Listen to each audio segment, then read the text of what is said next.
पवन और पवन दोनों equal partners हैं और इन्होंने लव को नया पार्टनर बनाया फॉर एन इक्वल शेयर।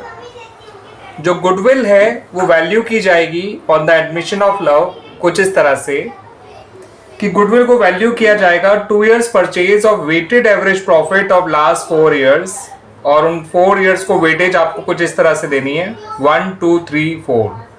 सबसे पुराने को 1 और सबसे नए को 4। आपको पिछले 4 साल के प्रॉफिट्स और लॉसेस कुछ इस तरह से दे रखे हैं।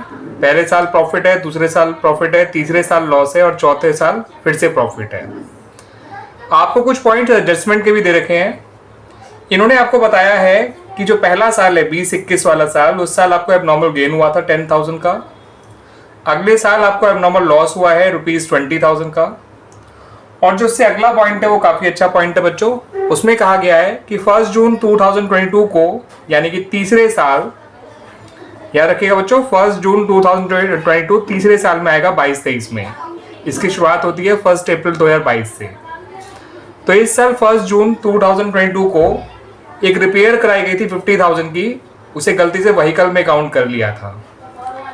ठीक है बच्चों, तो है तो ऑर्डिनरी रिपेयर लेकिन उसे एसेट मान लिया गया था और उस पर डेप्रिसिएशन भी चार्ज किया गया था at the rate 12% per annum.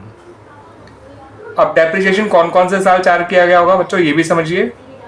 एक तो जिस साल ये गलती हुई उस साल और एक उससे अगले साल। इस साल डेप्रिसिएशन चार्ज किया गया होगा 10 मंथ्स का और उससे अगले साल डेप्रिसिएशन चार्ज किया गया होगा 12 मंथ्स का पूरे।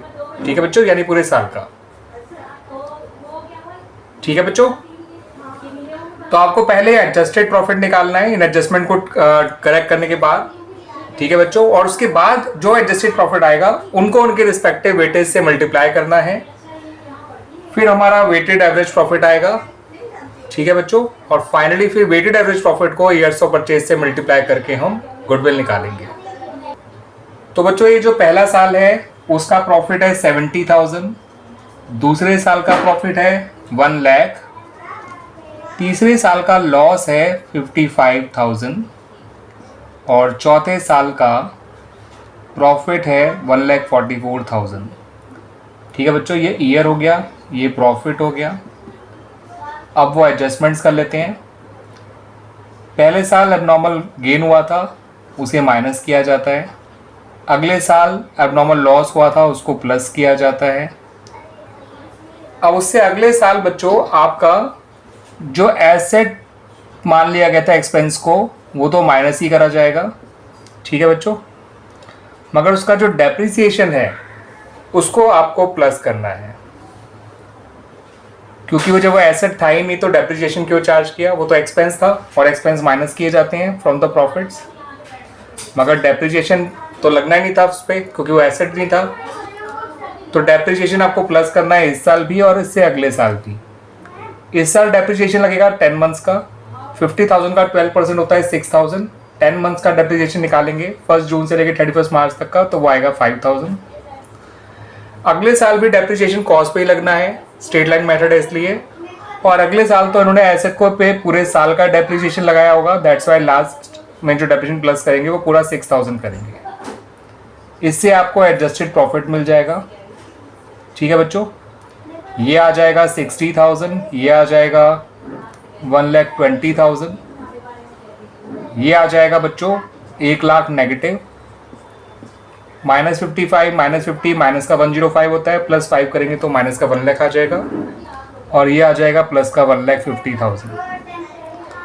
अब इनकी जो वेटेज है उनसे इनको मल्टीप्लाई कर दीजिए 1 2 3 4 से, उससे आपको वेटेड प्रॉफिट मिल जाएगा, यानी कि प्रॉफिट और वेटेज का प्रोडक्ट।